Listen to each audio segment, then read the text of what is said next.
It's warming up nicely.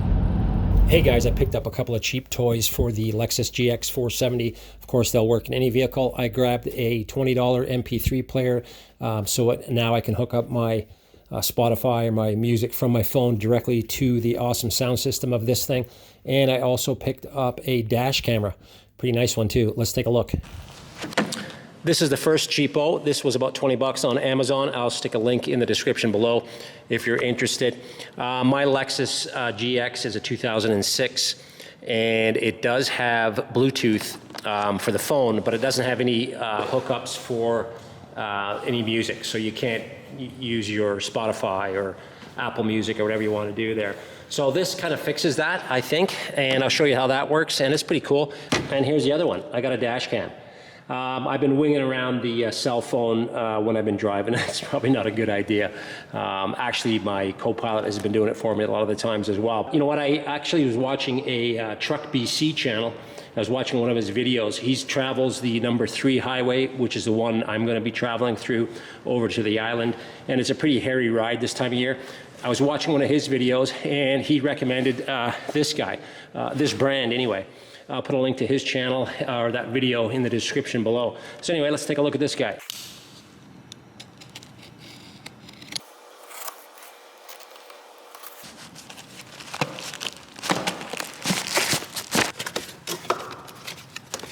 So here it is, guys. I don't think I'm going to do a full review on this. There's lots of them out there. The only thing I'm going to mention is what nobody has mentioned in the other reviews. Camera, video quality is awesome. It's 1080.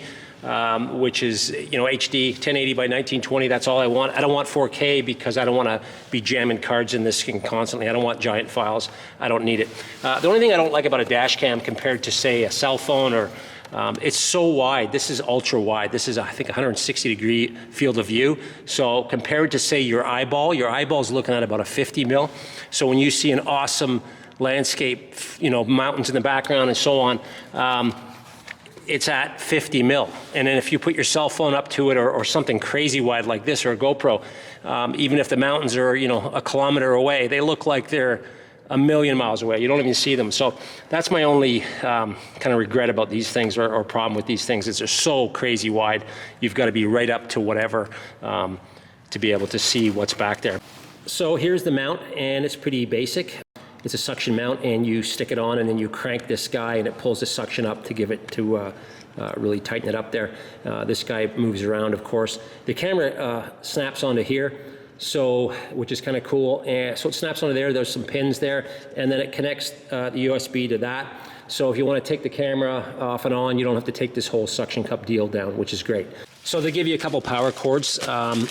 This one here is to go into your lighter, but I'm going to show you what I'm going to do here. I'm not going to use this. I'm going to hardwire it into the back of the mirror. That is, I guess that hooks up your laptop or whatever. So you can read the card, I believe. I'm not sure. I'm not going to look at the instructions to tell you the truth. So here it is. It's very tiny. So that's awesome. It is. It's like probably smaller than a GoPro. So that's pretty cool. But again, this is called the N1 Pro, and it is a Vantrue camera.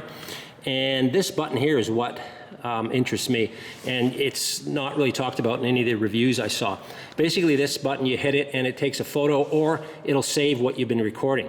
So you don't have to hit this to start saving your recording or whatever, you know, after the fact. It's too late. So you know, if I see something awesome, I can just hit boom, it'll save it.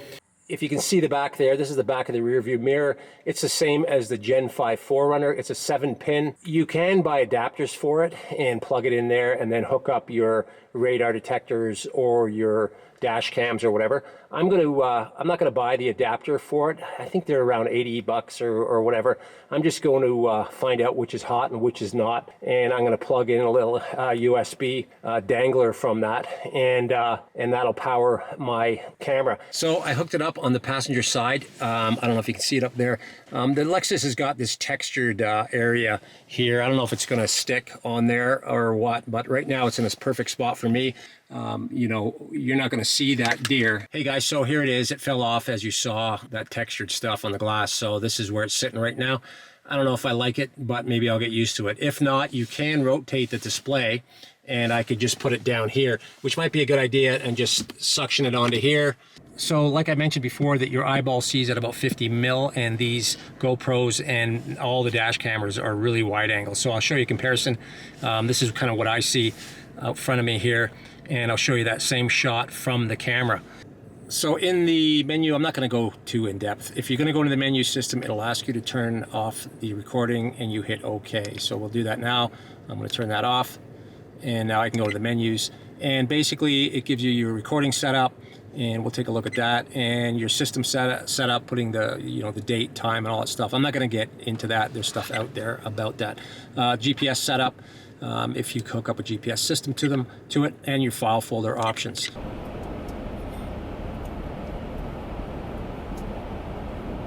We'll just take a look here at the recording settings, and you can go resolution. You can change that to 720, but don't bother, just leave it on default 1080 HD. You can go to loop recording. So basically what that does, you stick a card in here, and the files just keep getting overwritten by the other files. That is, of course, unless you save snippets. So that's how that'll roll. This will go up to 256, I believe. Which is amazing. You can stick a 256 card in there, so that'll go for days. I don't know how much video that'll take out of this little camera, but a ton. What else you got here? Hopefully this is in focus.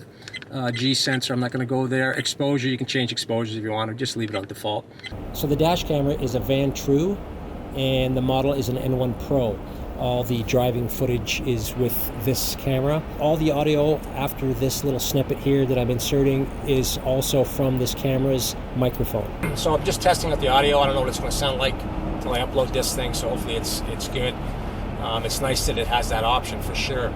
I'm going to take a photo by pressing that button on top once right now, and then I'm going to hit it again to save that block of video. Hopefully that did that, and we'll be able to hear this potato head talking. You can put your number plate in there. Timestamp, I took everything off. I didn't want to clutter up the video, so I took all those options off. And what else? Timelapse, yeah, so timelapse is kind of cool. So if you're cruising through the mountains or wherever you're going, you can hit this timelapse, and you can change it up so it takes a photo every 1 second or 5 seconds or 10 seconds, and basically it compiles it into a cool little video for you. So instead of watching the whole 1 hour drive, which may be boring, you can kind of condense it into a time lapse. So that's kind of cool. Anyway, so we're going to go here, we're going to test this thing out, we're going to fly through the mountains here and see what I can run into. It's absolutely beautiful today. It's a little bit overcast, but it's still gorgeous. I wanted something fairly cheap, but I didn't want crap footage. So again, so many things to look at. Lots of reviews on Google if you punch that in. But you know what? A lot of them are paid reviews, so I don't trust those as well. Or you got to look at long, boring videos on YouTube to finally get to a good part or something about the camera that you're interested in. So, and maybe this is going to be one of those videos. But anyway, I found that Truck BC channel, and he posted some awesome stuff on on Highway 3 he goes through. Same route as I take out to get out there. And I looked at the footage and it was awesome. So I asked him in the comments what was he using, and this was the brand he mentioned. So as far as I'm concerned, that just wrapped up my whole camera shopping deal.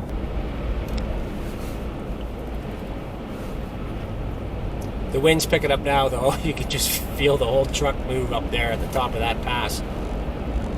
Again, though, beautiful, rugged, and cold. Okay, guys, here it is. This little cheap beauty is awesome for these old school trucks. So you just plug it into a lighter or charging port, whatever you want to call that. There, this is for a lighter, and that's it. It's pretty much ready to go. Basically, on your radio, find a station that's dead, nothing going on, and save it to your radio station playlist. I got mine saved to number 6. Then you push this button in here, you hold it for 1 second, and now you can change to match that radio station down here. So that's what I did, 89.3. So that's the same as the one I saved on the radio. Then on my phone, I just hooked this Bluetooth up to it. It took 2 seconds, and now my phone's ready to go. Spotify, all my music. I can listen to ebooks on these long journeys. You know, I listen to podcasts, all kinds of stuff. So it's a great, it's just convenient. Obviously, you can use headphones, but this way it works really quick and easy. And of course, I still have the other Bluetooth connection to my phone. You can have multiple Bluetooth connections to your vehicle, so that's not an issue. Anyway, this thing has been great. I've been just cranking the tunes out, and I have some awesome blasting and driving tunes collection. Actually, they're the same collection. But anyway, it's working great, and you know what? For 20 bucks, done deal. If you have a plethora of shit boxes like I do, this is awesome. You can just plug it into any of them. Just make sure you set your radio stations to the same frequency, and you're good to go. Hey guys, thanks for watching. This camera is going to be absolutely epic for me. I've needed one for years. Oh, look at, I don't know if you saw that. There's a bunch of mountain sheep on the left side there. Yeah, I'll see if I can slow that down in post so you can see it. Anyway, thanks for watching, and like I said, this camera is going to be amazing for me. All my tours I'm going to be doing through BC and all over the planet. So it'll be kind of cool to have this footage on hand and be able to grab chunks of it as I see cool stuff. Hopefully I do. I'll put a link to this camera in the description below. If you want one, you'll be supporting the channel. I make, like, I don't know what, through Amazon. Like, it's probably not even worth talking about, but a couple cents on the purchase, I think. Cheap as dirt. Great camera, great reviews, and again, a Sony sensor. You can't go wrong. So if you crash there, there's a phone 1 kilometer away that you could get at. Otherwise, you're screwed.